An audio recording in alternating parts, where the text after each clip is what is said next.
नमस्कार मंडळी. चला तर आणखीन एक छान असा व्हिडिओ अगदी नेहमीप्रमाणेच तुमच्याबरोबर शेअर करते आणि आजच्या व्हिडिओमध्ये की नाही शिरवाळ यांची डिटेल रेसिपी तुमच्याबरोबर शेअर करणार आहे. मागे एकदा एका शॉर्ट व्हिडिओमध्ये शिरवाळे मी तुमच्याबरोबर शेअर केले होते. परंतु त्याच्यामध्ये की नाही जो रस बनवलेला होता त्याची रेसिपी सांगितली नव्हती. तर खूप साऱ्या कमेंट होत्या त्या व्हिडिओवरती मला, की रसाची पण रेसिपी काही एकदा डिटेलमध्ये जरा शेअर करा म्हणून. तर आजच्या व्हिडिओमध्ये शिरवाळ्यांची म्हणजे शेवयांची सुद्धा डिटेलमध्ये माहिती सांगते, मी कसे बनवते ते आणि रसाची सुद्धा माहिती सांगते, रेसिपी सांगते. तर सगळ्यात पहिल्यांदा की नाही ते प्रमाण सांगते. 1 वाटी तांदळाचं पीठ आणि 1 वाटी नाचणीचं पीठ घेतलेलं आहे. जेवढं पीठ आपण घेणार तेवढ्याच पाण्यामध्ये ते पीठ सगळं आहे ते भागवून घ्यायचं आपल्याला. पाण्यामध्ये थोडंसं उकळी काढायची पाण्याला, त्याच्यामध्ये किंचितसं मीठ टाकायचं आणि त्याच्यामध्ये ते पीठ आहे ते व्यवस्थित भागवून घ्यायचं आणि छान त्याची थोडंसं हाताला सोसेल एवढं गार झाल्यानंतर की नाही त्याचे छान असे मळून गोळे करून घ्यायचे. तर मी की नाही दोन्ही प्रकारचे ह्यावेळेस मी शेवया बनवल्या होत्या. म्हणजे नाचणीच्या पण बनवल्या होत्या आणि तांदळाच्या पण बनवल्या होत्या. मागच्या व्हिडिओमध्ये मी फक्त नाचणीच्या शेवया दाखवल्या होत्या. तर आज दोन्ही प्रकारच्या आहेत आणि असे लांबट असे गोळे करून घेतलेले आहेत. कारण आपण जे या शेवया की नाही करणार आहोत त्या चकलीच्या साच्यामध्ये करणार आहोत. कारण शेवयांचा ना एक वेगळा साचा असतो शिरवाळ्यांचा, पण तो काय माझ्याकडे नाही.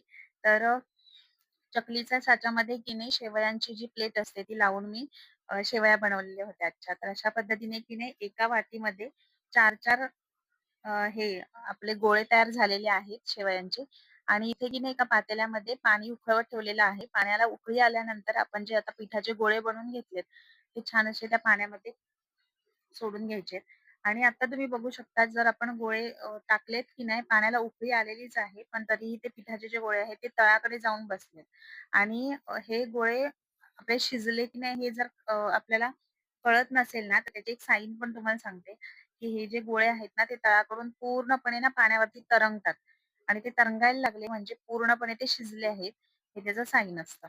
तर इकडे ते ठेवलं होतं मी आणि उकळवत ठेवलं होतं. तर एक 15 मिनिटं लागतात हार्डली त्याला शिजायच्यासाठी आणि मग पाण्यावरती तरंगायला लागले की नाही, की ते आपण मग काढून घेऊयात आणि गरम-गरम असतानाच ह्याच्या शेवया काढून घ्यायच्या असतात. कारण की नंतर मग खूप म्हणजे खूप घट्ट येतात त्या आणि मग खूप जोर लावावा लागतो.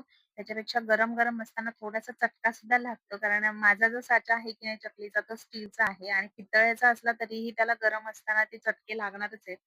पण थोडासा कपडा वगैरे असा हाताकडे घ्यायचा आणि ते गरम असतानाच गाळून घ्यायचे म्हणजे जास्त कष्ट घ्यावे लागत नाहीत. अगदी सहज ते त्या शेवया पाडतात.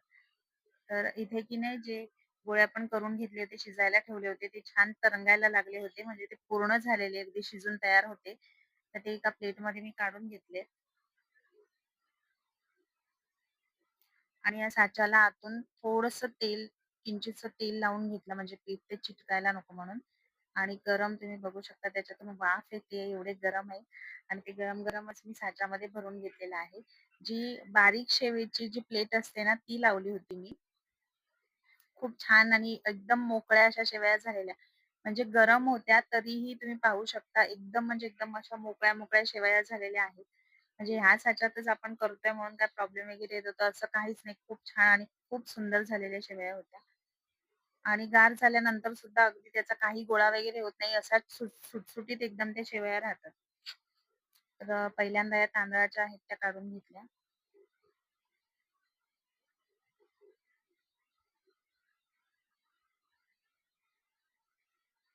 हे बघा.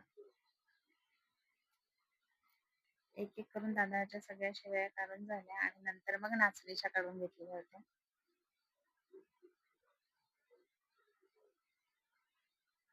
पूर्वी पाहुणे वगैरे कोण आले की नाही का सकाळी-सकाळीच अगदी पहाटे हा घाट घातला जायचा आणि भरपूर प्रमाणात केले जायचे ते म्हणजे खूप जास्त क्वांटिटी असायची त्याच्यामुळे खूप पहाटे लवकर सुरुवात करायला लागायची आणि तेव्हा जे साचे असायचे ना ते लाकडी होते साचे.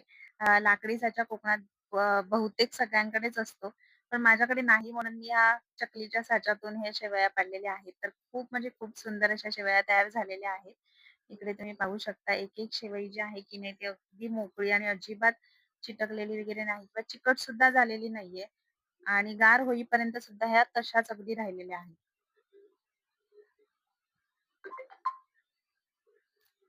तर एक-एक करून की नाही आपण शेवया पाडून घेतलेल्या आहेत. त्याच्यानंतर ना रसाची रेसिपी सांगते तुम्हाला. इथे चवीप्रमाणे गूळ घ्यायचा आपल्याला गूळ किती पाहिजे तसं.